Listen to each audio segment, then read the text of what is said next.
ಮುಂಗಾರು ಮಳೆ ಆರ್ಭಟ ತೀವ್ರವಾಗ್ತಾ ಇದೆ. ಈ ನಡುವೆ ಮಂಗಳೂರಿನಲ್ಲಿ ಭಾರೀ ಮಳೆಗೆ ಇಡೀ ಗ್ರಾಮ ಮುಳುಗಡೆಯಾಗಿದೆ. ಒಂದು ರೀತಿ ದ್ವೀಪದಂತಾಗಿದೆ ಮೊಗೇರ್ ಕುದ್ರು ಗ್ರಾಮ. ಮೊಗೇರ್ ಕುದ್ರು ಗ್ರಾಮ ಈಗ ಸಂಪೂರ್ಣವಾಗಿ ದ್ವೀಪದಂತೆ ಆಗಿದೆ. ಇಡೀ ಗ್ರಾಮದ ಸುತ್ತ ನೀರಿನ ನಡುವೆ ಗ್ರಾಮ.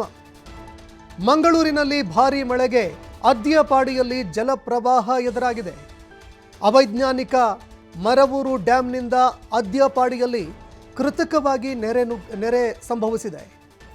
ನದಿ ನೀರು ನುಗ್ಗಿ ಸಾವಿರಾರು ಎಕರೆ ಕೃಷಿ ಭೂಮಿ ನಾಶ ಆಗಿದೆ. ಭತ್ತ, ಅಡಕೆ, ತೆಂಗು, ಬಾಳೆ ಸೇರಿ ಲಕ್ಷಾಂತರ ರೂಪಾಯಿ ಮೌಲ್ಯದ ಕೃಷಿ ಭೂಮಿ ನಾಶವಾಗಿದೆ. ದಕ್ಷಿಣ ಕನ್ನಡ ಜಿಲ್ಲೆ ಮಂಗಳೂರು ತಾಲೂಕಿನ ಅದ್ಯಪಾಡಿ ಗ್ರಾಮ ಅಕ್ಷರಶಃ ನದಿಯಂತಾಗಿದೆ. ಇಡೀ ಗ್ರಾಮ ನದಿಯಂತಾಗಿದೆ. ಒಂದೆಡೆ ರಸ್ತೆಗಳು ಸಂಪೂರ್ಣವಾಗಿ ಮುಳುಗಿ ಹೋಗಿದ್ದಾವೆ. ಅಕ್ಕಪಕ್ಕ ಇರುವಂತಹ ಎಲ್ಲ ಕೃಷಿ ಜಮೀನು ನೀರಿನಲ್ಲಿ ಮುಳುಗಡೆಯಾಗಿದೆ. ಮತ್ತೊಂದೆಡೆ ಇಡೀ ಗ್ರಾಮವೇ ಒಂದು ಕೃತಕ ಪ್ರವಾಹದಿಂದಾಗಿ ತುತ್ತಾಗಿದೆ. ಯಾಕಂದರೆ ಇಲ್ಲಿ ಕಟ್ಟಿರುವಂತಹ ಒಂದು ಡ್ಯಾಮ್ ಏನಿದೆ ಅದು ಅವೈಜ್ಞಾನಿಕವಾಗಿದೆ ಅನ್ನುವಂತಹ ಮಾತುಗಳು ಕೇಳಿಬರ್ತಾ ಇದೆ. ಅವೈಜ್ಞಾನಿಕವಾಗಿ ಮರವೂರು ಡ್ಯಾಮ್ ಕಟ್ಟಿದ್ರಿಂದಾಗಿ ಈ ಕೃತಕ ನೆರೆ ಸೃಷ್ಟಿಯಾಗಿದೆ ಅನ್ನೋ ಆರೋಪ ಕೇಳಿಬರ್ತಾ ಇದೆ. ಇನ್ನು ಇದೇ ವಿಚಾರಕ್ಕೆ ಸಂಬಂಧಪಟ್ಟಂತೆ ನಮ್ಮ ಪ್ರತಿನಿಧಿ ಆದಿತ್ಯ ಒಂದು ಪ್ರತ್ಯಕ್ಷ ವರದಿ ಕಳಿಸಿದ್ದಾರೆ, ನೋಡಿ. ಮಂಗಳೂರಿನಲ್ಲಿ ಮಳೆಯ ಆರ್ಭಟಕ್ಕೆ ಒಂದು ಇಡೀ ಗ್ರಾಮ ಮುಳುಗಡೆಯಾಗಿದೆ. ಮಂಗಳೂರು ಹೊರವಲಯದಲ್ಲಿರುವಂತಹ ಅಡ್ಯಪ್ಪಾಡಿ ಮುಗೇರು ಕುದ್ರು ಪ್ರದೇಶ ಏನಿದೆ, ಈ ಮಳೆಗಾಲದಲ್ಲೂ ಕೂಡ ಮುಳುಗಡೆ ಆಗಿರುವಂತದ್ದು.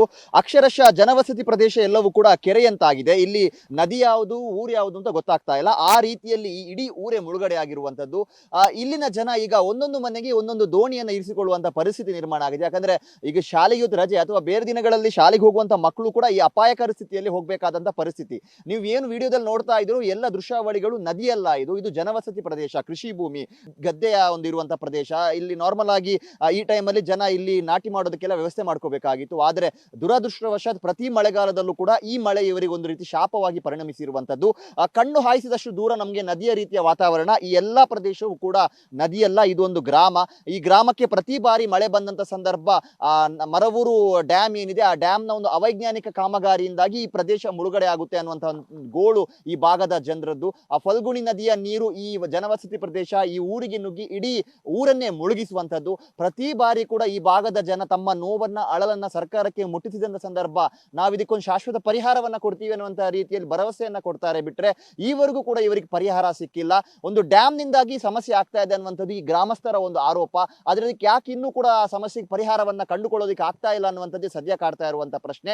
ಕಳೆದ ಬಾರಿ ಕೂಡ ಉಸ್ತುವಾರಿ ಸಚಿವ ದಿನೇಶ್ ಗುಂಡೂರಾವ್ ಅವರ ಒಂದು ತಂಡ ಇಲ್ಲಿಗೆ ಬಂದು ಭೇಟಿ ನೀಡಿದ ಸಂದರ್ಭ ಈ ಭಾಗದ ಜನರು, ನೀವು ನಮಗೆ ಇದಕ್ಕೆ ಸಮಸ್ಯೆಗೆ ಪರಿಹಾರವನ್ನ ಕೊಡದೆ ಹೋದ್ರೆ ನಾವೆಲ್ಲರೂ ಸಾಮೂಹಿಕವಾಗಿ ಆತ್ಮಹತ್ಯೆಯನ್ನ ಮಾಡಿಕೊಳ್ಬೇಕು, ಬಿಟ್ರೆ ನಮ್ಗೆ ಬೇರೆ ದಾರಿ ಇಲ್ಲ ಅನ್ನುವಂಥದ್ದು. ಯಾಕಂದ್ರೆ ಅಪಾರ ಪ್ರಮಾಣದ ಕೃಷಿ ಭೂಮಿ ಸಂಪೂರ್ಣವಾಗಿ ನಾಶವಾಗಿದೆ. ಒಂದು ಫಲವತ್ತಾದಂತಹ ಜಾಗ ಇದು.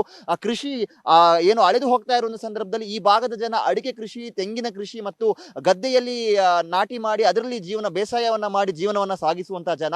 ಆದ್ರೆ ನಾಟಿ ಮಾಡ್ಬೇಕಂತ ಸಂದರ್ಭದಲ್ಲಿ ಈಗ ಮಳೆರಾಯ ಎಲ್ಲದಕ್ಕೂ ಕೂಡ ಅಡ್ಡಿಪಡಿಸಿರುವಂತದ್ದು. ಮುಂದೆ ನಮ್ಮ ಜೀವನ ಏನು, ನಮ್ಗೆ ಇರುವಂತದ್ದು ಆದಾಯ ಅನ್ನುವಂಥದ್ದೇ ಕೃಷಿ ಮಾತ್ರ. ನಾವು ಜೀವನವನ್ನ ಯಾವ ತರ ಸಾಗಿಸೋದು, ಅದು ಕೂಡ ಏನು ಜುಲೈನಲ್ಲಿ ಬರಬೇಕಾದಂತಹ ಮಳೆ ಜೂನ್ ನಲ್ಲಿ ಅಬ್ಬರಿಸಿದೆ. ಜೂನ್ ಆರಂಭದಲ್ಲಿ ಈ ತರ ಪರಿಸ್ಥಿತಿ, ಇವರು ದೋಣಿಯನ್ನ ಅವಲಂಬಿಸುವಂತ ಪರಿಸ್ಥಿತಿ ನಿರ್ಮಾಣವಾಗಿದೆ. ಹಾಗಾದ್ರೆ ಧಾರಾಕಾರ ಮಳೆಯಾಗುವಂತ ಜುಲೈ ಆಗಿರ್ಬೋದು, ಆಗಸ್ಟ್ ನಲ್ಲಿ ನಮ್ಮ ಪಾಡೇನು, ನಮ್ಮ ಗತಿ ಏನು ಅನ್ನುವಂಥದ್ದು ಈ ಭಾಗದ ಜನರ ಒಂದು ಸದ್ಯದ ಆತಂಕ.